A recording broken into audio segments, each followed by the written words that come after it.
ബിജെപിയിൽ സംസ്ഥാന general secretary S സുരേഷിന്റെ നേതൃത്വത്തിൽ പുതിയ ഗ്രൂപ്പ് എന്ന ആരോപണം. കെ സുരേന്ദ്രൻ, എം.ടി. രമേശ് വിഭാഗങ്ങളെ വെട്ടിനിരത്തി യുവമോർച്ചയിൽ എസ് സുരേഷ് പിടിമുറുക്കി. പ്രഖ്യാപിച്ച Yuva Morcha ഭാരവാഹികളിൽ സിംഹഭാഗവും S Suresh വിഭാഗക്കാരാണ്.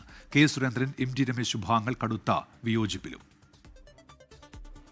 General secretary ആയതോടെ പാർട്ടിയിൽ കരുത്തനായ എസ് സുരേഷ് യുവമോർച്ചയെ ഹൈജാക്ക് ചെയ്തെന്നാണ് പാർട്ടിയിൽ ഒരു വിഭാഗത്തിന്റെ ആരോപണം. കെ സുരേന്ദ്രൻ, എം.ടി. രമേശ് വിഭാഗങ്ങളെ വെട്ടിനിരത്തി എസ് സുരേഷ് യുവമോർച്ച സംസ്ഥാന ഭാരവാഹികളെ പ്രഖ്യാപിച്ചു. ടാലന്റ് ഹണ്ടിൽ പ്രസിഡന്റ് സ്ഥാനത്ത് ഒന്നാമതെത്തിയ നിപിൻ കൃഷ്ണനെ സെക്രട്ടറിയായി ഒതുക്കിയതോടെ ടാലന്റ് ഹണ്ട് പ്രഹസനമായി മാറിയെന്ന ആരോപണമുയർന്നു. യുവമോർച്ച സംസ്ഥാന അധ്യക്ഷ സ്ഥാനത്തേക്ക് സജീവമായി പരിഗണിക്കപ്പെട്ടിരുന്ന എം.ടി. രമേശ് വിഭാഗത്തിലെ നേതാവാണ് നിപിൻ കൃഷ്ണൻ. നിലവിലെ യുവമോർച്ച സംസ്ഥാന അധ്യക്ഷൻ മനു പ്രസാദ് എസ് സുരേഷ് വിഭാഗക്കാരനാണ്. ചാനൽ ചർച്ചകളിലെ പാർട്ടിയുടെ മുഖമായ യുവരാജ് ഗോകുലിനെ പരിഗണിച്ചില്ല. ലഹരി ഉപയോഗത്തിന് എസ്.എഫ്.ഐ പുറത്താക്കിയ നേതാവ് ഗോകുൽ ഗോപിനാഥിനെ ജനറൽ സെക്രട്ടറിയാക്കിയതിലും യുവമോർച്ചയ്ക്കുള്ളിൽ വ്യാപക പ്രതിഷേധം. കെ സുരേന്ദ്രൻ പക്ഷക്കാരനായ യുവമോർച്ച ജില്ലാ പ്രസിഡന്റുമാരെ ഭാരവാഹി പട്ടികയിൽ നിന്ന് വെട്ടിനിരത്തി.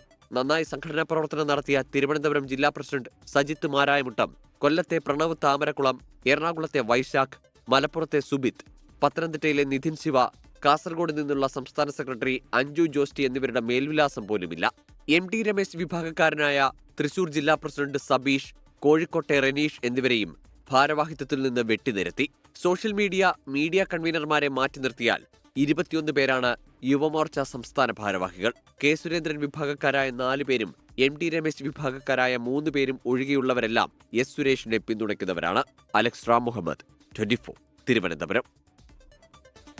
ലോകത്തെവിടെയായാലും ഏത് സമയത്തും 24 വാർത്തകളും ഓഗ്മെന്റഡ് റിയാലിറ്റി പാക്കേജുകളും എക്സ്പ്ലെയിനറുകളും വിശദമായി കാണാൻ ഞങ്ങളുടെ യൂട്യൂബ് ചാനൽ നിങ്ങൾക്ക് സബ്സ്ക്രൈബ് ചെയ്യാം.